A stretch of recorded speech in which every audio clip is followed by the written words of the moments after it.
Je vous emmène aujourd'hui à la cathédrale Saint-Étienne de Bourges. Vous voyez, elle est en hauteur, ça c'est ma route. J'ai eu un mal fou à trouver comment monter là-haut pour visiter cette superbe cathédrale. Regardez ça, 125 mètres de long, avec deux tours magnifiques et une façade occidentale superbe avec 5 portails. Parce qu'en fait, depuis 1100, ce petit coin de France, le Berry, fait partie du domaine royal. Donc le roi, quand il a voulu faire cette cathédrale, a voulu la faire plus grande, plus belle et plus haute que Notre-Dame de Paris. Pendant que vous regardez toutes ces voûtes, alors je vous explique l'histoire de ce lieu. D'abord une chapelle en bois, sûrement dès le 1er siècle, puis une chapelle romane, toute petite, et arrive Henri de Sully, archevêque de Bourges, primat d'Aquitaine, qui donne 500 livres pour la construction de la cathédrale. C'est le frère de Eudes de Sully, évêque de Paris, qui lui est en train de construire Notre-Dame de Paris. Alors le roi trouve que, comme c'est son domaine royal, il décide de faire une église encore plus grande, encore plus belle, encore plus haute que Notre-Dame de Paris pour bien montrer la force de son nom, de sa famille et de tout ça. Alors en 1214, le chœur est fini. Comme on faisait à l'époque, on ferme avec une des grandes palissades en bois, pour qu'on puisse utiliser le chœur. Et puis les travaux s'arrêtent pendant 25 ans. Alors Henri de Sully est mort, le successeur ne sait pas trop quoi faire, il n'y a plus de sous. Enfin bon, en 1225-1230, alors la nef commence et surtout les portails. Alors là, les 5 portails sont absolument extraordinaires. Au centre, le jugement dernier, à droite, Saint-Étienne et Saint-Ursin, premier évêque de Bourges, et puis à gauche, la Vierge et Saint-Guillaume. La consécration par l'archevêque primat d'Aquitaine, Guillaume de Brosse, a lieu le 13 mai 1324. Donc vous voyez, il a fallu bien du temps pour terminer cette cathédrale. Alors ensuite, c'est les guerres de religion, puis la Révolution, beaucoup de dégâts, mais on refait des statues en 1830. Enfin, on essaie de vraiment conserver ce haut lieu de la chrétienté. Entrons dans la cathédrale, voilà l'orgue, le buffet est de 1663, et surtout la verrière derrière s'appelle le Grand Housteau. C'est la plus grande de France. Posée par Guy de Damartin, architecte du duc Jean de Berry au XIIIe siècle. Dans une chapelle des bas-côtés, les 3 orants qui ont été sculptés par un sculpteur flamand, Philippe de Buystère, en 1650.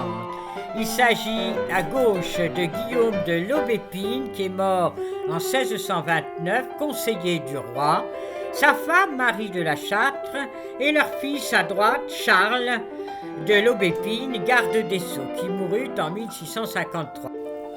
Puis la chapelle Sainte-Suzanne avec ce décor Napoléon III sur la voûte en panier en haut, bien abîmée, bien vieille.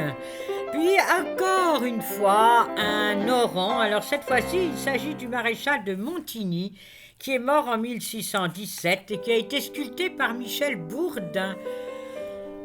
D'autres personnages ici, avec ses verrières étonnantes, Madame et sa jolie coiffure Renaissance, est en face de Monsieur qui porte une cape d'hermine qui montre que c'est un juge ou avocat.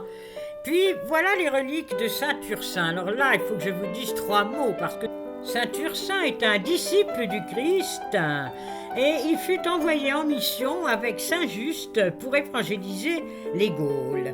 Donc il arriva là, il emportait avec lui un petit coffre avec du sang de Saint-Étienne, le premier martyr, qu'il avait donc vu être lapidé. Donc c'est pourquoi cette cathédrale s'appelle la cathédrale Saint-Étienne. Donc Saint-Urbain, il évangélise le Berry, construit une petite église en bois et consacre sa vie à aider les pauvres et à baptiser.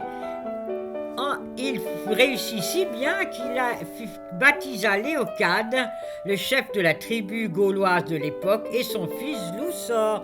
Tout ça est expliqué dans les vitraux qui l'entourent. Alors ces vitraux, c'est la collection la plus extraordinaire de France, tous les vitraux du XIIIe siècle. Il faut vous dire que, par exemple, à Notre-Dame de Paris, à une époque, Viollet-le-Duc, on a détruit tous ces vitraux pour mettre des grisailles et qu'il y ait plus de lumière. Après, les reliques de Saint-Ursin, c'est une vierge en argent qui se trouve dans le chœur et qui est très vénérée du XVIe siècle. Puis une horloge astronomique de 1424 qui maintenant est mise à l'intérieur de la cathédrale, mais elle a été créée pour être à l'extérieur. Et dans la crypte, une descente de croix tout à fait étonnante, mise en tombeau, en pierre peinte, donnée par Jacques Dubreuil et qui est lui-même représenté derrière Nicodème. Vous voyez un petit peu à droite derrière, c'est lui. C'est daté de 1520. Après tous ces trésors, sortons de la cathédrale, voilà les deux clochers. Alors la tour de droite s'appelle la tour sourde, car elle n'a pas de cloche. Et la tour de gauche s'appelle la tour du beurre, car comme à Rouen, quand on voulait manger du beurre en carême, alors on payait, et ainsi ça faisait de l'argent pour la cathédrale. Elle est majestueuse, somptueuse, solennelle, 5 travées, Notre-Dame de Paris en a 3, la tour sourde à 55 mètres, la tour nord à 65 mètres, et par rapport à Paris, c'est beaucoup plus grand et beaucoup plus énorme. Écoutez bien ces chiffres. 125 mètres de long pour Bourges, 115 pour Paris, 41 mètres de large pour Bourges, 36 mètres pour Paris, la largeur de la nef centrale, 15 mètres à Bourges, Paris 12, c'est rien du tout. Hauteur sous la voûte centrale, 37 mètres 15 à Bourges, 33 mètres à Paris. Quant à la façade occidentale, façade d'entrée, alors là, 5 nefs à Bourges, 3 à Paris seulement, 55 mètres à Paris et 75 mètres à Bourges. Donc les ducs de Berry et rois de France ont vraiment réussi leur coup, puisque cette cathédrale est vraiment une des plus grandes, une des plus majestueuses de toute la France. Merci de m'avoir suivi et à bientôt pour une autre visite. Au revoir.